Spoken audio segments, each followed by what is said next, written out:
जय शिव बाबा।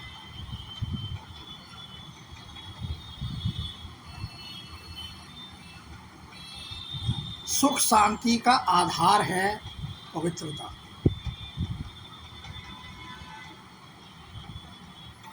आत्माएं जब तक पवित्र नहीं बनेंगी,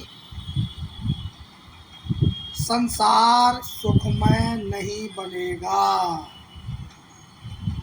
5 तत्व प्रधान प्रकृति भी गोल्डन एज जैसे नियंत्रित नहीं रहेगी, जबकि रहनी चाहिए।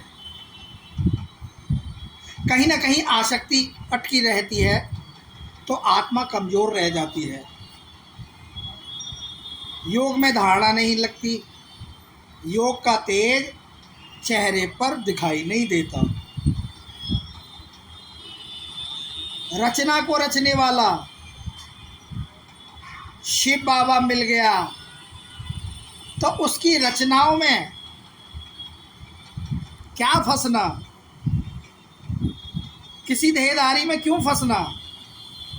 मनुष्यों में भगवान को याद करते रहने की आदत बहुत अच्छी है, पर उनका ये मानना कि सुख दुख देना सब उसके ऊपर है, यह आदत उनकी ठीक नहीं है, यह एक लापरवाही है। ज्ञान और भक्ति दोनों एक साथ नहीं चलते। जैसे जैसे ज्ञान बढ़ने लगता है वैसे वैसे भक्ति पीछे छूटने लगती है।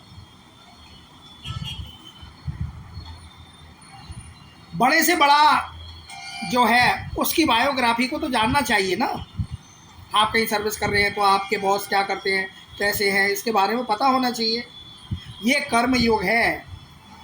चलते फिरते उठते बैठते सोते खाते पीते काम करते परमपिता को अपनी आत्मा के द्वारा याद करना चाहिए।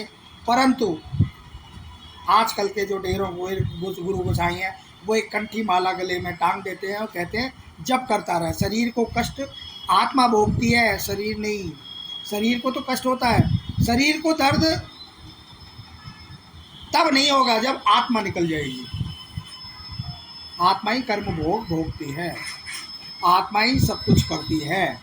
जन्म जन्मांतर के पाप कर्मों का हिसाब किताब चुकता भी वही करती है, तथा बचे खुचे संस्कारों की बैलेंस शीट बनाकर अपने साथ ले जाती है, जिससे उसको अगले जन्म की प्रारब्ध भरा पाठ बजाने को फिर पुनः इस संसार में मिल जाता है।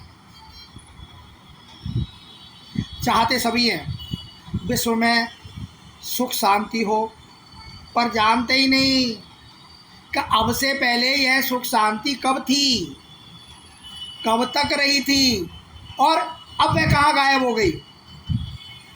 क्या अब वह फिर दोबारा आएगी? तो हम उसकी कामना तो करते हैं, हम मेहनत तो करते हैं, लेकिन यह नहीं जानते कि अब सुख शांति कैसे मिलेगी।